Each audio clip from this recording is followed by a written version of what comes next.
nats kita hari ini diambil dari Matius 25 ayat 31 sampai dengan ke-46. Penghakiman terakhir. Apabila Anak Manusia datang dalam kemuliaannya dan semua malaikat bersama-sama dengan Dia, maka Ia akan bersemayam di atas tahta kemuliaannya. Lalu semua bangsa akan dikumpulkan di hadapannya, dan Ia akan memisahkan mereka dari seorang daripada seorang, sama seperti gembala memisahkan domba dari kambing. Dan Ia akan menempatkan domba-domba di sebelah kanannya, dan kambing-kambing di sebelah kirinya. Dan Raja itu akan berkata kepada mereka yang di sebelah kanannya, "Mari, hai kamu yang diberkati oleh Bapa-Ku, terimalah kerajaan yang telah disediakan bagimu sejak dunia dijadikan. Sebab ketika aku lapar, kamu memberi aku makan. Ketika aku haus, kamu memberi aku minum. Ketika aku seorang asing, kamu memberi aku tumpangan. Ketika aku telanjang, kamu memberi aku pakaian. Ketika aku sakit, kamu melawat aku. Ketika aku di dalam penjara, kamu mengunjungi aku." Maka orang-orang benar itu akan menjawab Dia. Katanya, "Tuhan, bila manakah kami melihat Engkau lapar dan kami memberi Engkau makan, atau haus dan kami memberi Engkau minum? Bila manakah kami melihat Engkau sebagai orang asing dan kami memberi Engkau tumpangan, atau telanjang dan kami memberi Engkau pakaian? Bila manakah kami melihat Engkau sakit atau dalam penjara dan kami mengunjungi Engkau?" Dan Raja itu akan menjawab mereka, "Aku berkata kepadamu, sesungguhnya segala sesuatu yang kamu lakukan untuk salah seorang dari saudaraku yang paling hina ini, kamu telah melakukannya untuk aku." Dan Ia akan berkata juga kepada mereka yang di sebelah kirinya, "Enyahlah dari hadapanku, hai kamu orang-orang terkutuk, enyahlah ke dalam api yang kekal yang telah sedia untuk iblis dan malaikat-malaikatnya. Sebab ketika aku lapar, kamu tidak memberi aku makan. Ketika aku haus, kamu tidak memberi aku minum. Ketika aku seorang asing, kamu tidak memberi aku tumpangan. Ketika aku telanjang, kamu tidak memberi aku pakaian. Ketika aku sakit dan dalam penjara, kamu tidak melawat aku." Lalu mereka pun akan menjawab Dia. Katanya, "Tuhan, bila manakah kami melihat Engkau lapar, atau haus, atau sebagai orang asing, atau telanjang atau sakit, atau dalam penjara, dan kami tidak melayani Engkau?"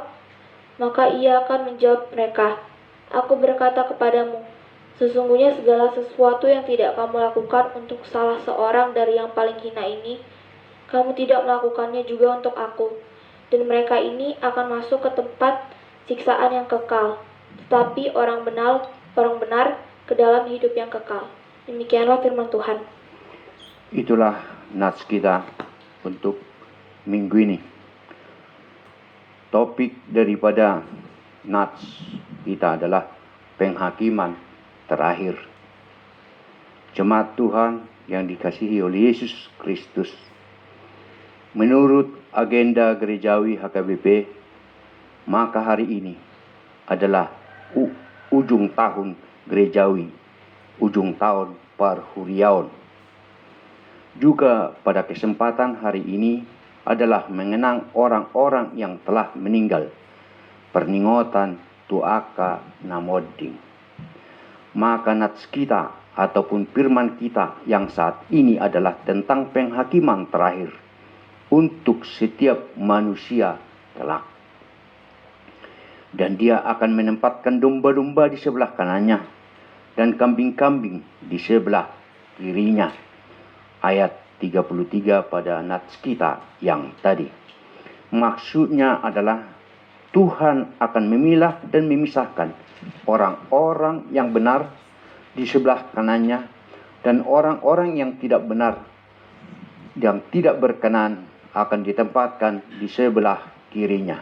Artinya bahwa orang-orang yang di kanan yang dikasihinya itulah sebagai penghuni Yerusalem baru, yaitu surga kekal. Serta yang di sebelah kirinya adalah para penghuni neraka kekal, di mana terdapat tangisan dan kertak gigi. jemaat Tuhan yang dikasihi oleh Yesus Kristus, marilah kita coba memproyeksikan menurut nalar kita siapa-siapakah penghuni surga itu kelak.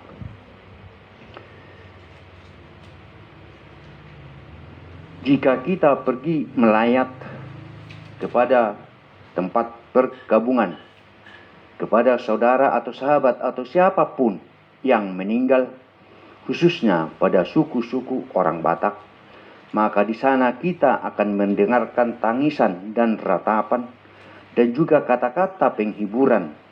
Hampir semua orang bersaksi kepada orang yang meninggal itu bahwa tugasmu telah selesai di bumi, tugasmu telah selesai di dunia ini. Termasuklah di dalamnya sakit penyakitnya telah sembuh dan telah bersama-sama dengan Tuhan Allah Bapa di sorga atau Firdaus. Demikianlah selalu pengharapan orang-orang yang ada di pergabungan itu. Sekarang pertanyaannya ialah, sorga yang mana? Apakah ini telah surga yang abadi yang telah dijanjikan oleh Yesus Kristus itu?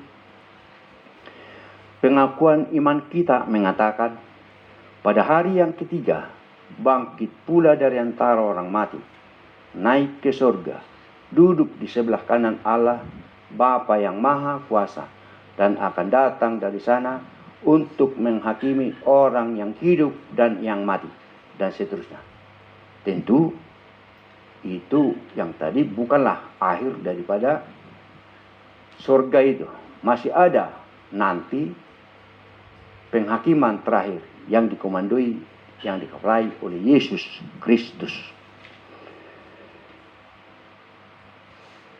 Lalu bagaimanakah dengan kata-kata tangisan dan penghiburan pada acara perkabungan yang kita sebutkan tadi, yang kita sebutkan di atas? Jawabannya ialah, janganlah kita berpolemik, carilah jawabannya pada firman-firman Tuhan yang ada di dalam Alkitab.